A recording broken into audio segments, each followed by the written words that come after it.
केंद्र सरकार के नए हिट एंड रन कानून के खिलाफ देश भर में वाहन चालकों का रोष लगातार बढ़ता जा रहा है। जयपुर में डंपर और बस चालकों की हड़ताल मंगलवार को दूसरे दिन भी जारी रही। अपनी मांगों को लेकर ड्राइवर अब सड़क पर भी उतर आए हैं। जयपुर दिल्ली और जयपुर अजमेर राष्ट्रीय राजमार्ग समेत प्रदेश के अन्य कई रूटों पर बस संचालकों ने अब प्रदर्शन के कारण बसों का संचालन नहीं होने से लोगों को काफी परेशानियों का सामना करना पड़ रहा है। नए कानून के विरोध में all Rajasthan bus operator association ने विरोध रैली निकालकर प्रदर्शन किया। तो जितने भी जो व्हीकल्स चल रहे हैं उनको जो ड्राइवर चलाएंगे, ड्राइवर चाहे मालिक हो चाहे ड्राइवर हो, वो सभी इस कानून की चपेट में आने वाले हैं। और ये कानून ऐसा बना दिया है, काला कानून है, और इसमें जो भ्रष्टाचार तो बढ़ेगा ही बढ़ेगा। जो हिट एंड रन वाली जो बात करी है, ये करीब करीब कोशिश ये होगी कि सभी पे लागू हो जाएगा। इसमें पुलिस वाले बचाएंगे नहीं आपको ये कहकर ब्लैकमेल करेंगे कि भाई आपने हिट और रन कर दिया इसलिए पैसे लाओ, या तो समझौता करने के लिए भारी रकम की डिमांड की जाएगी, वरना आपको हिट और रन में फंसा देंगे।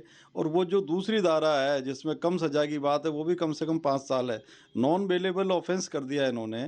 पहले थाने में जमानत हो जाती थी ड्राइवर की, और ड्राइवर का भागना एक मजबूरी है। ड्राइवर अगर भागेगा नहीं तो पब्लिक उसको मार देगी। तो ड्राइवर जैसे ही एक्सीडेंट होता है वो इधर उधर कहीं छिप जाता है, घंटे 2 घंटे 3 घंटे में वो आ जाता है। उसी को पुलिस वाले बेस बना के और उसके खिलाफ हिट एंड रन का केस बनाएंगे। ये तो पब्लिक के लिए काला कानून है, इसको सुधार किया जाना आवश्यक है। ये तो हमारी यूनियन द्वारा और भी यूनियनों से बात चल रही है। 5 तारीख से और भी इस आंदोलन को उग्र करने की कोशिश करेंगे और चाहेंगे कि जल्दी से जल्दी वापस हो और इसमें सुधार। जब से भारत सरकार ने मोटर व्हीकल एक्ट के अंदर में कानून में संशोधन किया, उसके बाद से लगातार बस ऑपरेटर, ट्रक ऑपरेटरों के अंदर में रोष व्याप्त है। क्योंकि आज हम खड़े हैं दशमेश यात्रा कंपनी के हर्षदीप जी के पास में, जो बस ऑपरेटर यूनियन के सचिव है। अच्छा हर्षदीप जी, क्या पूरा मामला है, क्या पूरी चीज़ बताइए आप जरा। अभी जो ब्रिटिश काल के कानूनों को निरस्त करके नए मोटर व्हीकल एक्ट में भी कई कानून जोड़े हैं, उसमें इन्होंने हिट एंड रन मामले में 10 साल की सज़ा का प्रावधान किया है। वो बिल्कुल हमारे लिए एक काले कानून के तरह ही हैं। उसमें हमारे ड्राइवरों को और हमारे हितों को कहीं भी ध्यान नहीं रखा गया, क्योंकि उसमें कारण ये है, कई बार हिट एंड रन मामले में कई बाहर के ड्राइवर होते हैं, लंबी दूरी की बसें चलती हैं, तो कई ऐसे असामाजिक तत्व भी होते हैं जो एक्सीडेंट के बाद कई बार पेशेंट को हॉस्पिटल नहीं पहुंचाने की बजाय पहले ड्राइवर से मारा पीटी कर लेते हैं। मॉब इतना ज़्यादा हो जाता है, कोई बचाव वाला होता नहीं है। तो ऐसे मामले में अब ड्राइवर करेगा क्या भगने के सिवा। और इनको अगर सज़ा का प्रावधान लाना ही था तो नशे पे जितना ये कंट्रोल कर सकते हैं उस पर इनको थोड़ा सा फोकस करना चाहिए था। मेरा मानना यह है कि 50 से 60% जो एक्सीडेंटल होते हैं उसमें नशा ही एक बड़ी वजह सामने आता है, और जो रॉन्ग साइड होता है, चाहे छोटा व्हीकल हो चाहे बड़ा व्हीकल हो, उस पर कहीं ना कहीं इनको प्रतिबंध लगाना चाहिए। चाहे उसमें सज़ा का प्रावधान करके लगाएं, कैसी करें, पर ये सभी पे लागू करना ये बहुत बुरे कानून की तरह इन्होंने लाए हैं। अच्छा, क्योंकि लगातार जैसे कि कंपटीशन का दौर है, बहुत लंबी दूरियों की बसें चल रही है। अगर हम बात करें, अगर जयपुर की बात करें, जयपुर से पटना जा रही है, मुंबई जा रही है, तो उस परिस्थिति में क्या कंपटीशन के दौर में जल्दी टाइम बचाने के चक्कर में भी तो भागा दौड़ी होती है, और भागा दौड़ी के बाद में गाड़ी तेज़ चलती है तो उसमें एक्सीडेंट की संभावना ज़्यादा होती है। बिल्कुल ज़्यादा होती है। कई बार आज आप देखो टोल पे कई जगह जाम रहते हैं, और ऊपर से जो हमारी बसेस में पैसेंजर जाते हैं वो उनको भी कहीं ना कहीं बहुत ज़्यादा जल्दी होती है कि हम समय से पहुंच जाए। जैसे अभी सर्दी का माहौल है, धुंध रहती है।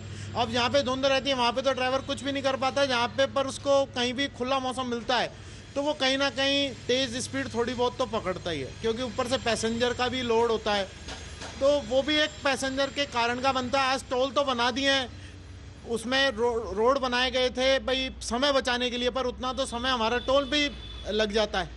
चाहे फास्ट टैग भी आए, पर उससे कोई परमानेंट सॉल्यूशन नहीं निकला अभी तक, हमारे टेम्परेरी बेस पे निकला है। अच्छा, क्योंकि जिस प्रकार से कानून में संशोधन किया गया है, संशोधन करने के बाद में जो जुर्माना भरा गया है, तो क्या लगता है कि मोटर मालिक के हक के लिए है या ड्राइवर के हक के, किसको नुकसान किसको है इसमें? देखो, नुकसान तो दोहरी मार तो मालिक पे ही है, क्योंकि वो एक तो इंश्योरेंस पे करता है, उसके बाद भी अगर उसको अलग से जुर्माना दे होगा तो हम इंश्योरेंस किस चीज़ का भरें। हम थर्ड पार्टी क्लेम के लिए तो इतना भारी भरकम प्रीमियम भर रहे हैं, तो इनको भी कहीं ना कहीं इसके बारे में सोचना पड़ेगा। ये जुर्माने जो इतने बड़े बड़े कर रहे हैं, ऊपर से जो हमारे कागजी खर्चे होते हैं फिर वो क्यों इतने हैं, ऊपर से चालान भी हमारे होते हैं। तो इसमें जैसे मान लीजिए 10 लाख रुपए का 10 साल की सजा का जो प्रावधान रखा गया है, कितने हद तक सही है? क्योंकि अगर हर ड्राइवर जेल चला जाएगा तो गाड़ी चलाने वाले बचेंगे कहाँ फिर?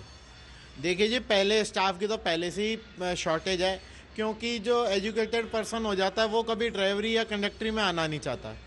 और जो हमारा सीमित दायरा बचा है उसमें भी अगर रिस्ट्रिक्शन बहुत ज़्यादा स्ट्रिक्ट हो जाएंगे तो हमारे लिए बिजनेस के लिए बहुत संकट की तरह उभरेगा चीज़। क्योंकि इसमें देखा जाए तो जितनी भी मोटर मालिकों की गाड़ी चल रही है वो ज़्यादातर लोन पे चल रही है। अगर ऐसी कंडीशन के अंदर में है तो क्या आर्थिक नुकसान कहाँ तक झेल सकता है वो? पहले तो लोन है, अभी हमने आजकल में सुन रहे हैं कि डीजल और पेट्रोल की भी किल्लत आने वाली है। अगर ये स्ट्राइक ज़्यादा चलती है तो ये आम जनजीवन पे ज़्यादा असर डालेगी। रोज़मर्रा की जो चीज़ें हैं उन पे बहुत बुरा असर होगा, और फाइनेंशियली तो खैर एक दिन का भी अगर लॉस होता है तो वो बहुत बड़ा लॉस हो जाता हमारे लिए। देखिए, क्योंकि लगातार जो भारत सरकार ने जो अपना कानून लागू किया है उसके बाद में लगातार पूरे देश में विरोध का माहौल है।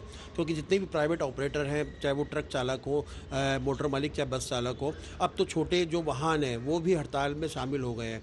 लेकिन अब क्या सरकार इन कानूनों में संशोधन कर पाती है, ये तो वक्त ही बताएगा। लेकिन आज की स्थिति ऐसी है कि अगर सरकार ने जल्द फैसला नहीं लिया तो आम जनजीवन पर इसका कितना असर होता है ये वक्त बताएगा। AMB नेटवर्क के लिए मनोज शर्मा, जयपुर।